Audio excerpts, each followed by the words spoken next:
I saw a physical reaction from you. I saw you lean over in your chair. I thought I noticed your body even tremble with empathy and care for Angela and her brother, Pat, who passed away.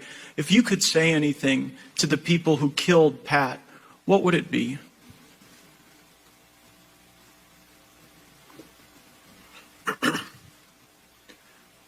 Life is precious.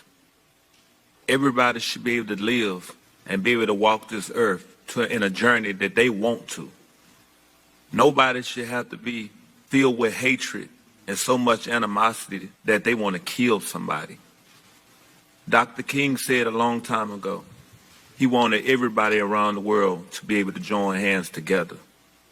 And I think right now, if he was here right now, he will understand that the world is united right now, and we all are coming together.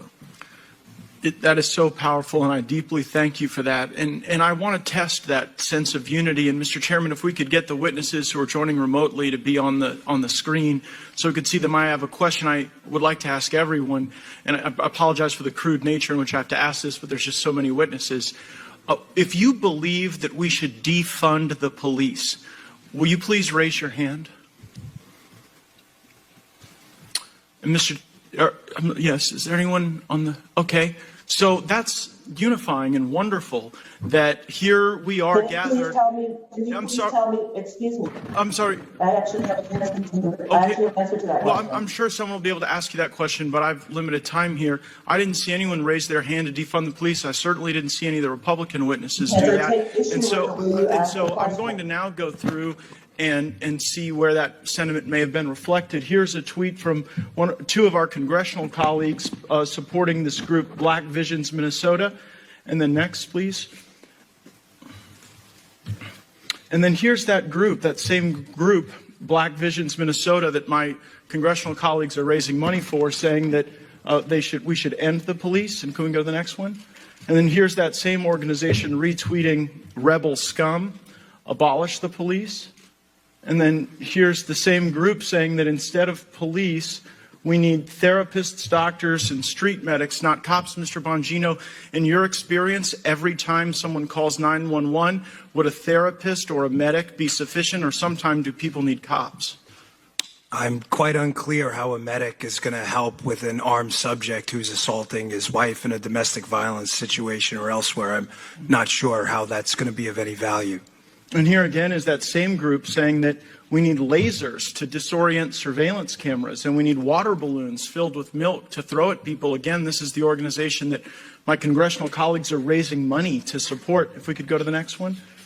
And then here again, that same organization that multiple members of Congress are supporting, saying it's not enough to only abolish police or prisons. We need to abolish race, abolish ICE, abolish the military, abolish the state, abolish the borders. And again, this is what our colleagues are raising money for. And it's not just any member of Congress. It's actually one of our treasured colleagues on the Judiciary Committee, the gentlelady from Washington, raising money for this very same organization. Ms. Underwood-Jacobs, your brother is someone who was part of this law enforcement community when he gave his life. When you learn that my colleagues in Congress are raising money for an organization that promotes defunding the police, destroying our borders, defunding our military, and taking apart the state altogether, how does that make you feel? Actually, I find that conduct to be deplorable. And we elect officials to represent everyone. And the idea to have our communities without protection and safety is wrong. So my response to that would be for people to get out and vote and get the right person in office to ensure that we feel protected and our children feel protected for generations to come. I appreciate that greatly. Mr. Floyd, again, I appreciate your calls, not only today, but in the direct aftermath of your brother's killing. You showed grace and care for your fellow Americans. And I don't know if everyone is religious, but I do believe God is working through you to try to call us together. And finally, I wanted to thank Ms. Bass for the legislation she's introduced and that constellation of ideas. while I think that we can fine-tune elements to ensure that we don't defund the police, that we don't make our communities less safe, I do think there is not a legitimate defense of chokeholds or lynching or bad cops that get shuttled around, and you will be able to count on Republican cooperation as we hone these ideas and hopefully pass them and get them to the President's desk. Thank you, Mr. Chairman. I yield back. We will make America great again.